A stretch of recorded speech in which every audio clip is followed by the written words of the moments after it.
Something which my Estonian colleague said. He said that, democracies work and that's why we change governments. Believe me, in this country we know when democracy really works, we re-elect governments. So I want to promise our European colleagues that there will be stability, there will be continuity, there will be more vision. Munich security conference हुई है, Munich के अंदर एक पाकिस्तानी वहां पे नहीं था। India के थिंक टैंक्स, इंडिया के मीडिया, इंडिया का फॉरेन ऑफिस, उनकी लीडरशिप वहां पे मौजूद थी। लेकिन जिस तरीके से डॉक्टर जयशंकर ने भारत को डिफेंड करा, दोस्तों ये अपने आप में ये पीएचडी है, पीएचडी।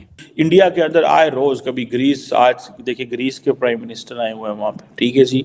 जयशंकर जी तो अभी जो वर्ल्ड में जितने भी बड़े जियोपॉलिटिकल या फॉरेन पॉलिसी में डिप्लोमेसी में जो माने जाते हैं उसमें वो टॉप करते हैं, उसमें तो कोई डाउट ही नहीं है। यूरोपियंस को इसी की तो खुजली है यार, उनकी खुजली ये है कि भाई भारत को हमने पत्थर फेंके, भारत के ऊपर भारत ने इतने पत्थर फेंके, भारत ने एक महल बना लिया उसका। डॉक्टर जयशंकर के दिमाग में से बैठ जाए, डॉक्टर जयशंकर के दिमाग में आप घुस जाए फॉर एग्जांपल, और वहां पर घुस के सोचे कि डॉक्टर जयशंकर क्या एडवाइस कर रहा है प्राइम मिनिस्टर मोदी को। आज जब वांग यी भी स्टेज से इशारा करते हैं जयशंकर जी को, रुक जाओ मुझे मिलना है, तो इसका कारण ही ये है कि पूरा विश्व आज देखता है कि सारे लीडर्स को अगर स्टेज पे एक साथ कोई ला सकता है, चाहे कितनी भी दुश्मनी हो, तो वो सिर्फ और सिर्फ भारत है। जय हिंद दोस्तों। तो पश्चिमी देशों को डॉक्टर एस जयशंकर से मतलब मार खाने की आदत सी पड़ गई है। जब भी डॉक्टर एस जयशंकर पश्चिमी देश में किसी भी देश में चले जाएं, वहाँ पर कुछ पत्रकार आते हैं, वही एक ही उनका डायलॉग मिलेगा कि रूस का आप समर्थन क्यों कर रहे हो, रूस तो एक तानाशाही है, वो तो एक डेमोक्रेटिक देश है, वो इनका यूक्रेन उस पर हमला कर रहा है, वहाँ पर अत्याचार कर रहा है, वहाँ पर ये कर दिया वो कर दिया, और आप उनसे ऑयल भी खरीद रहे हो। मतलब 17 तरह की बात है। ये लोग वो एक ही डायलॉग, हमेशा से इनका एक ही डायलॉग रहा है, और स्वाभाविक है ये भूल जाते हैं कि ये वही बंदा है जो हमें पिछली बार भी जूते मार कर गया था। हमने यही सवाल किया था और ये तबीयत से हमारे देश में बैठकर हमको जूते मार कर गया था, लेकिन फिर भी हमें अकल नहीं आती। तो डॉक्टर एस जयशंकर ने वही भाषा में समझाया कि जो बिजनेस की बात कर रहा है, तो जितना ऑयल वगैरह हम रूस से खरीद रहे हैं, ऑयल हो गया, कोयला हो गया, गैस हो गई, और भी कई तरह की चीज़ें हो गई जो हम रूस से खरीद रहे हैं, वो पश्चिमी देश ज़्यादा खरीद रहे हैं हमसे।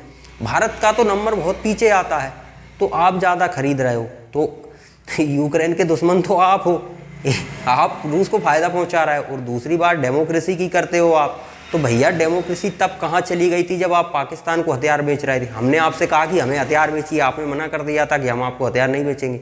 आपने पाकिस्तान को हथियार बेचे थे, जहाँ की आज तक सैन्य शासन ही चल रहा है, वहाँ पर तो सेना का ही कंट्रोल है हमेशा से।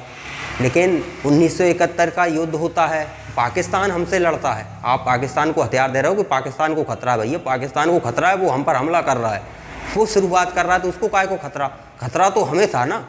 उस युद्ध में आपने अपना जंगी बेड़ा भेजा, अमेरिका ने अपना जंगी बेड़ा उस युद्ध में भेजा था। उस समय रूस ही था जिसने अपनी न्यूक्लियर सबमरीन भेजकर भारत की रक्षा की थी। तो आज भारत रूस से भी ज़्यादा अमीर हो चुका है। पैसे के मामले में बहुत जल्द हम दुनिया की तीसरी सबसे बड़ी अर्थव्यवस्था बनेंगे। लेकिन इसका मतलब ये नहीं कि हम रूस को भूल जाएं। रूस ने उस समय हमारा साथ दिया था, हम उसका साथ दे रहे हैं।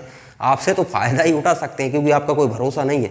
2 मिनट लगते हैं आपको पाकिस्तान के पाले में जाने में, 2 मिनट में आप इंडिया के पाले में आ जाते हो।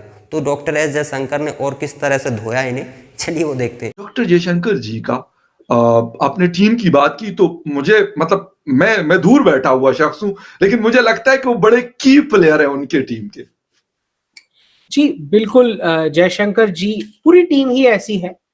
इनफैक्ट हर एक मिनिस्टर का, मतलब आप मानोगे नहीं, रोड मिनिस्ट्री का जो है एयर मिनिस्ट्री के साथ कंपटीशन चलता है, एयर मिनिस्ट्री का दूसरे इंफ्रास्ट्रक्चर के साथ चलता है।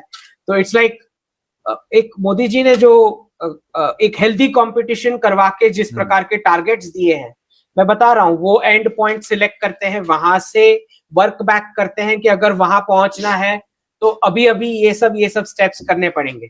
तो जिस प्रकार की उनकी इंट्रिकेट प्लानिंग होती है, उसी की वजह से ये डिलीवरी हो पाती है। और जयशंकर जी तो अभी जो वर्ल्ड में जितने भी बड़े जियोपॉलिटिकल या फॉरेन पॉलिसी में डिप्लोमेसी में जो माने जाते हैं उसमें वो टॉप करते हैं, उसमें तो कोई डाउट ही नहीं है। मतलब ना चाइना, ना रशिया, ना यूएस के सेक्रेटरी ऑफ स्टेट भी उनसे कम्पीट नहीं कर सकते। ये तो आपको मानना पड़ेगा, क्योंकि भारत का एक रोल ही जोड़ने का रहा है, कभी हमने तोड़ने वाली जियोपॉलिटिक्स नहीं की। तो आज जब वांग यी भी स्टेज से इशारा करते हैं जयशंकर जी को, रुक जाओ मुझे मिलना है, तो इसका कारण ही ये है कि पूरा विश्व आज देखता है कि सारे लीडर्स को अगर स्टेज पे एक साथ कोई ला सकता है, चाहे कितनी भी दुश्मनी हो, तो वो सिर्फ और सिर्फ भारत है और किसी के बस की नहीं।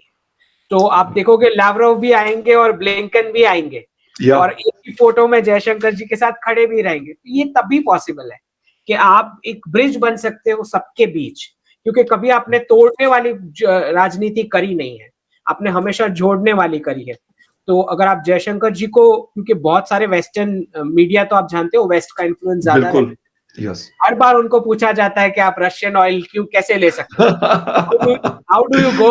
बड़ा फेमस क्लिप बड़ा वायरल हुआ था पाकिस्तान में, से तो बहुत इंडिया में एक नहीं, उनको कंटिन्यूअस उनको ये क्वेश्चन आता है। जी। तो ये जो है जयशंकर जी बहुत साफ बताते हैं कि भाई हमारा लोकेशन अलग है, हमारा इकोनॉमिक स्टेटस, जो पोजीशन है पब्लिक का, जो इंफ्रास्ट्रक्चर हमें करना है, हमारे जो टारगेट्स है, आप तो डेवलप्ड कंट्रीज वहां से बोल दोगे कि नहीं लेना चाहिए, पर हमें तो प्राइसिंग भी देखना है, लोगों का जो डेली इकोनॉमिक एक्टिविटी देखना है। तो ये रियलिटी अब लोग सब समझते हैं ये चीज कि भाई वहां की रियलिटीज अलग है। आप ऐसे कोई पॉलिसी थोपने वाली बात तो भारत पे आज कर ही नहीं सकता कोई। तो आपको मानना पड़ेगा कि रशिया और यूएस दोनों साइड को हम बैलेंस करके चलते हैं। और कुछ हद तक आपको ये भी मानना पड़ेगा कि चाइनीज के भी समझ में आ गया है कि पंगा लेना यहाँ पे कोई मतलब ही नहीं, क्योंकि वहां पे फिर एलएसी पे, हाँ एलएसी पे, देखो भारत चाइना का रिलेशन सबसे बेस्ट तभी होता है जब एलएसी पे जम के इनकी कुटाई होती है। तो हमने वो स्टेटस मेंटेन करा है कि जब आप एलएसी पे बदमाशी करोगे तो बराबर से पिटोगे, जवाब मिलेगा आपको। जी बिल्कुल, वही वैसे ही उनके साथ वही जो एक टाइमिंग होता है जी कुटाई वाला, तब भी रिलेशन सबसे बेस्ट होते हैं। क्योंकि उनको पावर ही समझ में आता है। तो दोस्तों इनका एक ही रोना रहता है हमेशा पश्चिमी देशों का कि भैया यूक्रेन पर अत्याचार हो रहा है, यूक्रेन पर रूस हमला कर रहा है, आप रूस को फ़ायदा क्यों पहुंचा रहे हो। तो हाँ ठीक है, फ़ायदा पहुंचा है, ये मैं भी मानता हूं कि भारत की बदौलत ही है रूस के पास इतना पैसा पहुंचा है, क्योंकि चीन ने ऑयल ख़रीदा है लेकिन अपने लिए ख़रीदा है, हमने ऑयल ख़रीदा है अपने लिए और इधर भी इन पश्चिमी देशों को रिफाइन करके टिका दिया है। तो ये तो मैं मानता हूँ कि बहुत ज़्यादा हमारे ही कारण पैसा पहुँचा है रूस, तो ये तो मैं मानता हूँ। लेकिन ये डेमोक्रेसी की दुहाई दे रहे हो, यूक्रेन को फंसाया किसने? तुम ही कह रहे थे कि नाटो में आ जाओ, नाटो में आ जाओ, नहीं लेते उसे नाटो में, नाटो के चक्कर में ही तो रूस ने पेलना शुरू किया है ना। और फिर जब इतना तुम्हें विश्वास था, तुम इसके साथ थे, तो युद्ध के लिए अपनी सेनाएं भेज देते। भारत ना खरीदे मतलब भारत तुम्हारे हिसाब से चलेगा क्या? भारत तो अपने हिसाब से चलेगा, भारत जिससे मर्जी। हमें तो रूस के साथ संबंध अच्छे रखने, क्योंकि हम उस पर निर्भर रहे हैं काफ़ी समय तक, उसने हमारी सुरक्षा की है, पाकिस्तान से हो, चीन से हो, अमेरिका से हो, इनसे सुरक्षा की है रूस ने हमारी, बहुत पुराने संबंध हैं रूस से हमारे। लेकिन आप लोगों को अगर इतनी फिक्र है यूक्रेन की तो अपनी सेनाएं उतार दो, उतार क्यों नहीं देते? बस ज्ञान दोगे तो भैया वो समय चला गया है। भारत आज दूसरी स्थिति में खड़ा हुआ है और भारत उन देशों का हमेशा से ही साथ देता है जो बुरे वक्त में भारत का साथ देते आ रहे हैं। तो इस भ्रम में मत रहो, डॉक्टर एस जयशंकर से मत भिड़ना, वरना तुम्हारे ही देश में तुम्ही को जूते मार जा देते वो।